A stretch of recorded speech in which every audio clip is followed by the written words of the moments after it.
Halo Kumaha Damang, semoga Anda dalam kondisi sehat karena kini saatnya Anda menyimak berita Jawa Barat bersama saya Teatrika Putri. Sejumlah berita menarik akan kami sajikan untuk Anda. Berikut 3 berita utama hari ini. Sudah sepekan banjir luapan Sungai Cibeet yang melanda beberapa kecamatan di Karawang belum juga surut. Warga pun bertahan di pengungsian. Laboratorium pembuatan sabu-sabu digerebek polisi. Salah satu tersangka merupakan WNA asal Iran. Seorang remaja di Indramayu tewas dianiaya 7 pria yang sedang mabuk.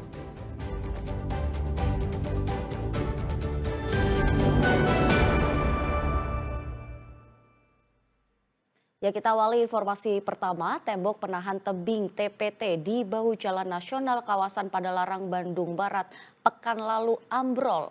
Longsoran tebing juga sempat menumbangkan sejumlah pohon dan menutup sebagian aliran Sungai Cimeta. Tembok penahan tebing yang menopang jalan raya Padalarang Purwakarta, Bandung Barat, kilometer 16, Desa Campaka Mekar, Kecamatan Ngamprah ini longsor ke aliran Sungai Cimeta yang berada tepat di samping jalan. Longsor yang terjadi Kamis pekan lalu juga menumbangkan sejumlah pohon dan tiang listrik.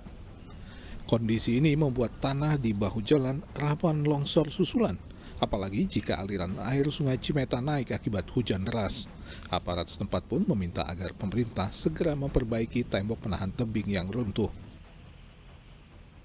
Longsor TPT yang ada di bahu jalan nasional Jalan Raya Purwakarta Padalarang, sehingga mengakibatkan bahu jalan sedikit mungkin mohon izin kepada pemerintah, mohon dibantu untuk melaksanakan kegiatan pembangunan TPT jalan. Sebagai antisipasi awal, aparat desa termasuk Ramil dan Polsek hanya memasang garis pembatas dan papan rambu peringatan. Ruas jalan nasional ini tergolong cukup padat yang ramai dilalui oleh kendaraan berat pengangkut sembako dan barang dari arah Bandung menuju Purwakarta maupun sebaliknya, dan menjadi jalur alternatif tanpa tol dari arah Purwakarta ke Bandung maupun sebaliknya saat libur akhir pekan. Muhammad Abbas melaporkan dari Bandung Barat. Sebuah mikrobus angkutan umum yang syarat penumpang di Garut terjun masuk jurang. Akibatnya belasan penumpang termasuk anak kecil mengalami syok dan luka ringan. Namun semua selamat dan sudah pulang ke rumah. Dibantu warga, petugas berupaya menarik sebuah mikrobus angkutan umum yang masuk ke dalam jurang sedalam belasan meter di tepi Jalan Ciawitali, Banjarwangi, Garut menggunakan katrol yang ditambatkan ke pohon. Meski sempat masuk ke jurang, beruntung laju kendaraan tertahan semak belukar hingga tidak terguling. 11 penumpang termasuk sopir dan kondektur mengalami syok serta beberapa penumpang luka ringan akibat benturan. Mobil minibus terperosok ke jurang.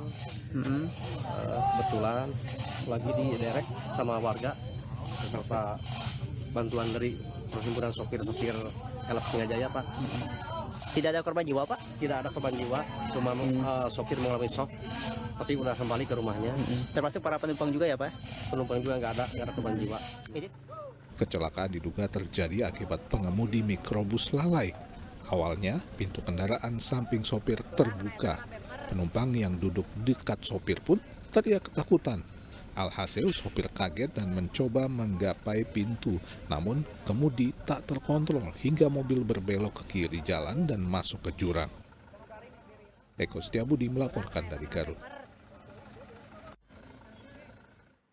Ya, sebuah bus angkutan penumpang jurusan Wado Kampung Rambutan pekan lalu menyeruduk sebuah truk tangki di kilometer 72 Tol Cipularang Purwakarta. Akibatnya 1 orang tewas dan 6 orang terluka. Tim rescue dari Jasa Marga dan polisi PJR Tol Cipularang Jumat dini hari pekan lalu berjibaku menolong korban yang terjepit badan bus di kilometer 72 Tol Cipularang Purwakarta. Dengan alat khusus dan kendaraan, petugas menarik badan kendaraan yang menjepit sopir bus. Kecelakaan terjadi antara bus PO MGI jurusan Wado Kampung Rambutan yang melaju dari Bandung ke arah Jakarta, lalu menyeruduk bagian belakang sebuah truk tangki yang mengangkut cairan tetes tebu. Akibat kecelakaan ini, kernet bus tewas di lokasi kejadian dan 6 orang luka-luka.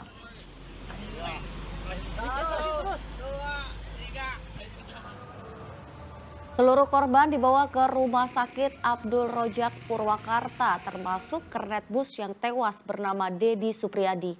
Dari 6 orang korban luka, hanya 1 orang yang masih dirawat, yaitu sopir bus bernama Lukman Hakim. Menurut pengemudi truk tangki tetes tebu yang diseruduk oleh bus, saat kejadian, truk yang ia kemudikan melaju lambat karena ada perbaikan jalan. Tiba-tiba bagian belakang truknya diseruduk oleh bus. Diduga pengemudi bus mengantuk sehingga tak bisa menjaga jarak hingga menabrak. Cuman kenceng aja.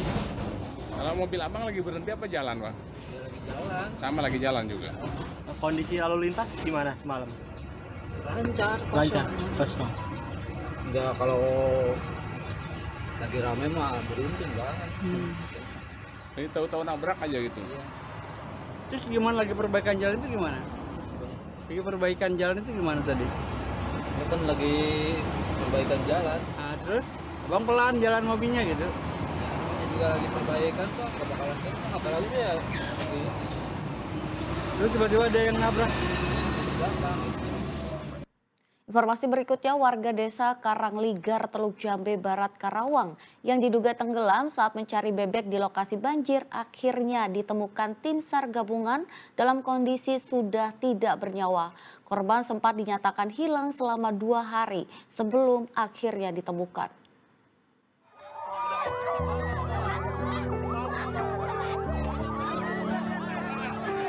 Tangis histeris keluarga langsung pecah saat jenazah Amin yang berusia 56 tahun, warga Dusun Kampek, Desa Karangligar, Kecamatan Teluk Jambe Barat, Karawang tiba di rumah duka. Korban sebelumnya sempat dinyatakan hilang saat mencari bebek di lokasi banjir di desa mereka. Jasad korban ditemukan tim SAR gabungan dari personel Brimob Kompi 3 Polda Jabar saat sedang berpatroli dengan perahu karet. Jenazah korban ditemukan mengapung sejauh 2 km dari lokasi terakhir korban terlihat masih hidup. Kita patroli, ada yang ngambang-ngambang. Ternyata pas itu di situ jenazah. Cuman karena kita memakai perahu karet dayung, karena kecepatan kita juga tidak maksimal, makanya dikejar sama tim Basarnas juga. Karena tim Basarnas juga membawa sarung tangan. Karena dari tim Brimob kita tidak memakai sarung tangan karena itu begitu. Dan tadi kita evakuasi bareng. Itu juga pas itu kita langsung amanin jenazahnya, taruh di kantung jenazah. Sejauh berapa kilometer dari lokasi kejadian? Dari lokasi sekitar 2 km.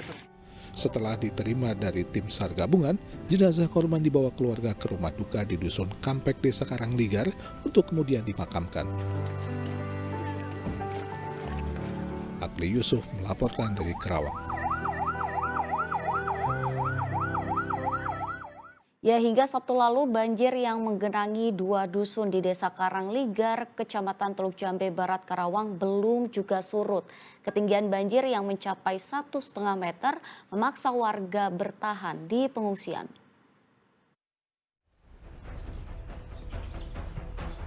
Hingga Sabtu lalu banjir masih merendam permukiman warga Dusun Kampek dan Dusun Pangasinan, Desa Karangligar, Kecamatan Teluk Jambe Barat, Karawang. Meski di sejumlah wilayah air sudah mulai surut, namun sebagian masih ada rumah warga yang terendam banjir. Ketinggian muka air banjir bahkan masih ada yang mencapai 1,5 meter. Warga pun masih tetap bertahan di tempat pengungsian karena rumah mereka masih terendam banjir. Pagi ini masih ada 2 PRT-an yang masih terendam, yaitu di RT 4 dan RT 5. Saat ini air berangsur surut. Di RT 4 sendiri ketinggian air sekitar 1 meteran, dan di RT 5 ini sekitar 1,5 meter. Dusun mana aja Pak? Dusun Pangasinan dan Kampek. Untuk Kampek sendiri berapa Pak? Untuk Kampek sendiri ini ya, sekarang ini yang terdalam ini 1,5 meter. Yang RT 04 Pangasinan? Sekitar 1 meteran. Upaya apa Pak yang dilakukan sekarang dari BPBD sendiri Pak? Kita terus memonitoring dan terus menghimbau warga kalau memang ini airnya belum benar-benar surut, mereka jangan dulu pulang ke rumah, tetap bertahan di tempat pengungsian biar tidak terjadi hal yang tidak diinginkan. Menurut data BPBD Karawang, banjir luapan Sungai Cibeet total menggenangi wilayah 3 kecamatan dan 9 desa. 3 kecamatan tersebut adalah Teluk Jambe Barat, Karawang Barat, dan Teluk Jambe Timur. Akibatnya lebih dari 1.100 rumah warga terendam dan 2.075 keluarga terdampak. Akli Yusuf melaporkan dari Karawang.